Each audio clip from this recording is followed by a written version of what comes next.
मुझे बहुत अच्छा लगा कि मैं आप सबके साथ हूँ। यह मेरे लिए बड़े सौभाग्य की बात है कि मैं आपके सामने वचन के साथ हूँ। हाल ही में मेरे दिल में एक बात आ रही थी, वह थी जगाना या फिर से जलाना। मैं आपकी नौकरी खोने के बारे में नहीं कह रहा हूँ, वह काफी दर्दनाक है। मैं उसे फिर से चालू करने की बात कह रहा हूँ, फिर से प्रचलित करना। मेरा विश्वास है कि परमेश्वर हमें अपनी कलीसिया को आगे बढ़ाने को कह रहा है। मुझे नहीं मालूम कि आप कभी इस हालात का सामना करना पड़ा जहां आपको फिर से चालू करना पड़ा हो, जो ठीक करना जो बिल्कुल टूट गया हो।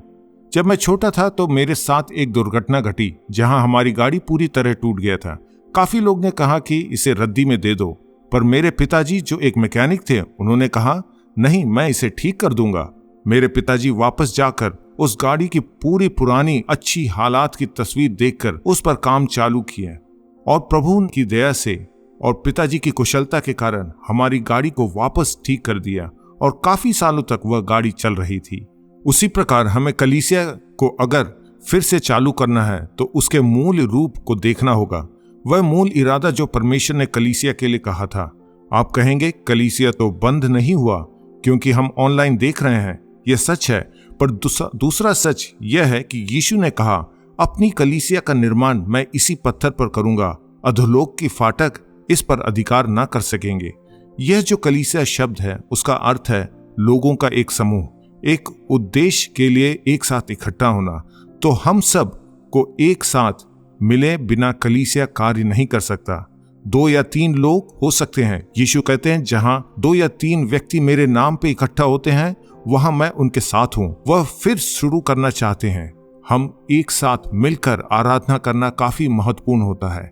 इस चीज को हम कभी कभी खो देते हैं और कभी हम सोचते हैं हम काफी धार्मिक हैं और हमें चर्च जाने की जरूरत नहीं है, हमें मसीह लोगों से मिलने की जरूरत नहीं। पर हकीकत यह है अगर सबसे बढ़िया काम अगर हम कर सकते हैं तो वह है धार्मिक संगति। जैसे हम प्रेरितों के काम में देखते हैं, परमेश्वर ने अपनी कलीसिया सभा के साथ शुरू किया। कुछ वक्त से जब मैं प्रेरितों के काम पढ़ रहा था, उसके दूसरे अध्याय में हम देखते हैं कि वे जिस प्रकार के हालात का सामना कर रहे थे, आज हम उसी प्रकार के हालातों से गुजर रहे हैं।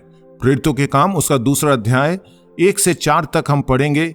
यहूदियों के पेंतकोस्त पर्व के दिन जब शिष्य एक स्थान पर इकट्ठा थे, सहसा आकाश से तेज आंधी जैसी आवाज उस कमरे में फैल गई जहां वे सब बैठे थे। तब उनके सामने ऐसी ज्वाला प्रकट हुई जिसका आकार जीभ के समान था, जो अलग होकर उनमें से हर एक व्यक्ति पर जाकर ठहरती गई। सभी पवित्र आत्मा से भरकर पवित्र आत्मा द्वारा दी गई अन्य भाषाओं में बात करने लगे। तो आज हम इन वचनों के सत्य को जल्दी से देखेंगे। आमीन आमीन। पहली बात जो मेरे ध्यान में आती है वह इंतजार कर रहे थे। वचन कहता है जब पेंतकोस्त के दिन पूरी तरह से आ गया, क्योंकि वे इस दिन की प्रतीक्षा कर रहे थे। वे उस प्रतीक्षा के मौसम में थे। करीब 10 दिन से वे इंतजार कर रहे थे। यीशु ने कहा यरूशलेम उस समय तक न छोड़ना जब तक परमेश्वर द्वारा दी गई प्रतिज्ञा जिसका वर्णन मैं कर चुका हूं जो पूरी ना हो जाए। कितनी अच्छी बात है कि कलीसिया की शुरुआत इंतजार से हुई।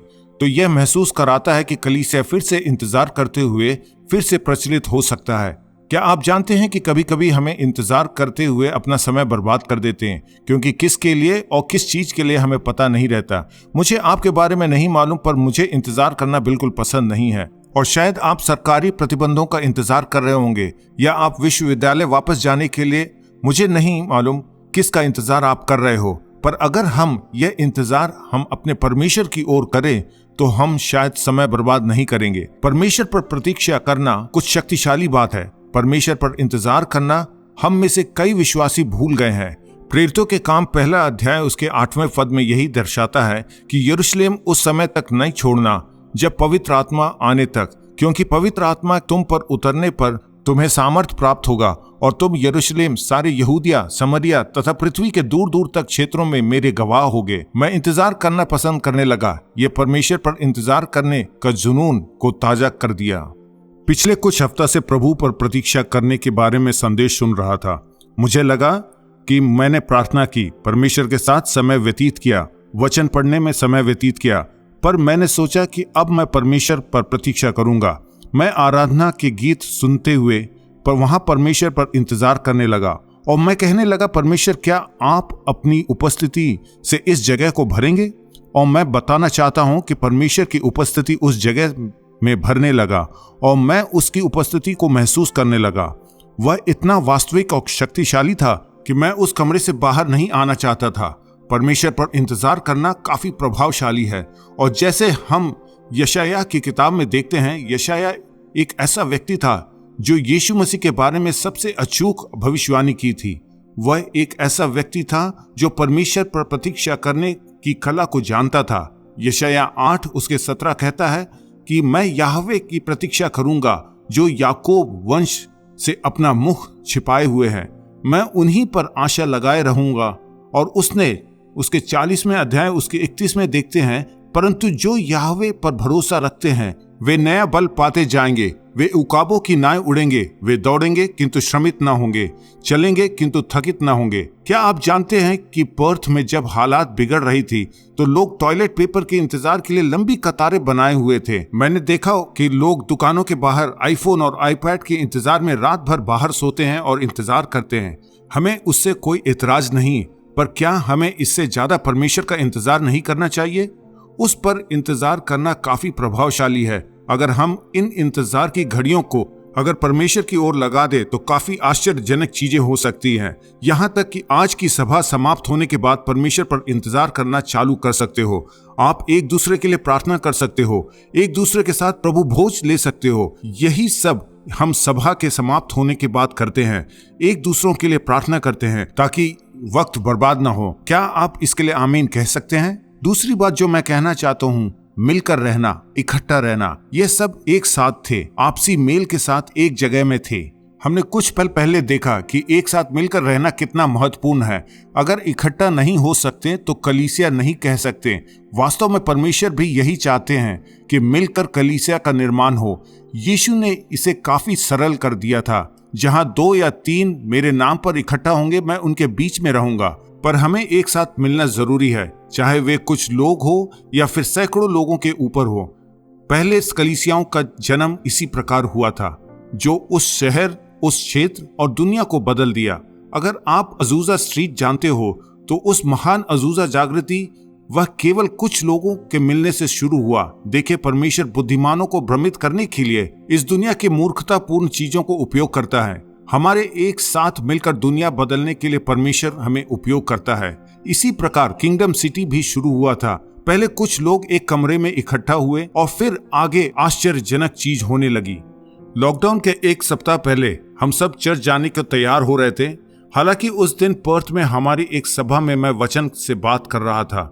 संदेश के अंत में मुझे ऐसा प्रोत्साहन परमेश्वर की ओर से मिला कि मैं इब्रानियों 10 उसके 25 से कहा, हम आराधना सभाओं में लगातार इकट्ठा होने में सुस्त ना हो जाएं, जैसे कि कुछ हो ही चुके हैं। यह मैं संदेश के अंत में कहा और मुझे महसूस हो रहा था कि परमेश्वर यह मुझसे कह रहा है। पर उसी हफ्ता सारे चर्च बंद हो गए और हम लोग नहीं मिल सकते थे। तब मैं थोड़ा उलझन में पड़ गया और सोचने लगा कि क्या मैंने परमेश्वर को सही सुना। पर जैसे जैसे समय बढ़ता गया मुझे एहसास हुआ कि परमेश्वर यह नहीं कह रहा था कि कानून को तोड़ो, या फिर जब सरकार इकट्ठा नहीं होने को कह रही है तो इकट्ठा होना चाहिए। बिल्कुल नहीं। पर वह कह रहा था कि एक दूसरे से मिलना बंद मत करो, बल्कि एक साथ मिलकर सभा को देखें और प्रार्थना करें। और जैसे हम मिलकर एक साथ उसकी आराधना करते हैं, वह हमारे बीच में मौजूद रहता है। मुझे याद है पहले हफ्ता जब हम एक परिवार को हमारे घर आमंत्रित किया कि हमारे साथ मिलकर आराधना में शामिल हुए। उस दिन परमेश्वर की उपस्थिति वास्तविकता से महसूस किया। और यहाँ तक पिछले हफ्ता जब हम कुछ लोगों को यहाँ पर्थ में एक साथ मिलकर आराधना कर रहे थे, उसकी उपस्थिति बड़ी तरह से महसूस कर रहे थे। यह मुझे सोच में डाल दिया, ऐसा क्यों होता है कि जब हम इकट्ठा होते हैं तो परमेश्वर की उपस्थिति आती है। इसमें क्या बात है? क्या यह इस इमारत के कारण है या फिर इस जगह के कारण? बिल्कुल नहीं। यह कोई अच्छी इमारत नहीं थी। इससे अच्छी इमारतें और कई थे। उस शहर में मंदिर था। पर क्या आप सोच सकते हैं, पवित्र आत्मा उस ऊपरी कमरे में आया, वह मंदिर में नहीं गया। यरूशलेम के कई मकान के ऊपर कमरा था, पर हकीकत यही थी कि वे सब एक साथ मिलकर उस कमरे में थे जो परमेश्वर की आराधना करते हैं। इसलिए वहां परमेश्वर की उपस्थिति बड़े शक्तिशाली रूप से महसूस होती है। इसलिए यह बहुत महत्वपूर्ण है। जैसे जैसे हालात बदलती है और हम एक साथ इकट्ठा होने से पीछे नहीं हटते, फिर हम एक मन में मिलकर उसकी आराधना करते हैं। आमीन, आमीन। चलिए इस समय को बर्बाद नहीं करते। चलिए हम यह सुनिश्चित करें कि राजाओं के राजा, प्रभुओं को प्रभु की एक साथ मिलकर उसकी आराधना करें। तीसरी बात जो मुझे लगता है वह यह है कि वे घर में थे। वे सब एक घर में ऊपरी कमरे में थे। वह एक सम्मेलन सेंटर का ऊपरी कमरा नहीं था और ना ही वह शॉपिंग कॉम्प्लेक्स का ऊपरी कमरा, पर वे किसी और के घर में आराधना कर रहे थे। तो कलीसिया एक घर से शुरू हुआ। तो यह मुझे समझ में आ रहा है कि अगर परमेश्वर कलीसिया को फिर से जागृत करना चाहते हैं तो वह एक घर से शुरू होगा। घर घर से शुरू होगा। घर घर से शुरू होकर कलीसिया दुनिया भर में चालू हो गया। घर घर से अगर हम अजूजा की जागृति को देखें तो वह एक घर से चालू हुआ था। और अगर आप किंगडम सिटी के बारे में सोचें तो परमेश्वर ने जो किया वह पास्टर मार्क के घर से शुरू हुआ। कुछ अजनबी, कुछ नूडल्स के साथ, जय अपने बोंगोस के साथ एक अच्छा समय था। यह एक घर से शुरू हुआ। अगर खुदा हमें फिर से जागृत करेगा तो वह एक घर से शुरू होगा। पास्टर मार्क ने पिछले हफ्ते के संदेश में बहुत अच्छी बात कही थी कि अगर वास्तव में हमारी प्रार्थनाओं का उत्तर मिल जाता तो धार्मिक जागृति आती, तो हमारे पास इतने घर नहीं होते कि हम उसमें समा पाएं। यहाँ तक हमारे पास ऐसा स्टेडियम भी नहीं जहां सभी लोग आ सकते हैं। पर उन्होंने कहा, पर हमारे पास काफी घर हो सकता है क्योंकि हम सब के पास अपना घर है। यह कितना सच है। हमारे पास काफी घर है। परमेश्वर हमारे घर को चाहता है। यह एक घर से चालू हुआ और अनेक घर तक फैल गया। आगे के समय में हम कुछ जगहों से हजारों घर तक जा रहे हैं। परमेश्वर इसे और बढ़ा रहा है और यह छीना नहीं जाएगा। आज से किंगडम सिटी कलीसिया एक घर की कलीसिया के रूप में बदल रहा है। मैंने यह कभी नहीं सोचा कि मैं कहूंगा कि मैं एक घर की कलीसिया का हूं, क्योंकि जब यह सब हालात बदल जाएंगी और सभी प्रतिबंधे निकाले जाएंगे तब भी हम घर से घरों की जरूरत रहेगी। हमें कनेक्ट ग्रुप चाहिए होगा। वहीं पे शिष्यत्व होगा, वहीं पर विश्वास होगा, असली मिलाप वहीं पे होगा। आप कहेंगे पास्टर बेन, मैं घर घर में नहीं मिल सकता, वहां जाने का कोई रास्ता नहीं है क्योंकि प्रतिबंध काफी कड़क है। शायद आपके क्षेत्र में महामारी फैला हुआ है। क्या आप जानते हैं आप जूम के द्वारा लोगों से मिल सकते हैं, व्हाट्सएप के द्वारा। हम किंगडम सिटी में व्हाट्सएप पसंद करते हैं। व्हाट्सएप चैट के द्वारा, क्या आप जानते हैं कि वीडियो चैट के द्वारा हम एक साथ आराधना कर सकते हैं। हम एक दूसरे के साथ जुड़ सकते हैं जहां कोई और रास्ता नहीं है। पर जरा इसके बारे में सोचिए, इस स्थिति में भी वे थे, घबराए हुए थे क्योंकि उन्हें नहीं मालूम था कि उनके साथ क्या होगा जब वे मंदिर जाएंगे, क्योंकि यीशु को क्रूसित किया गया था।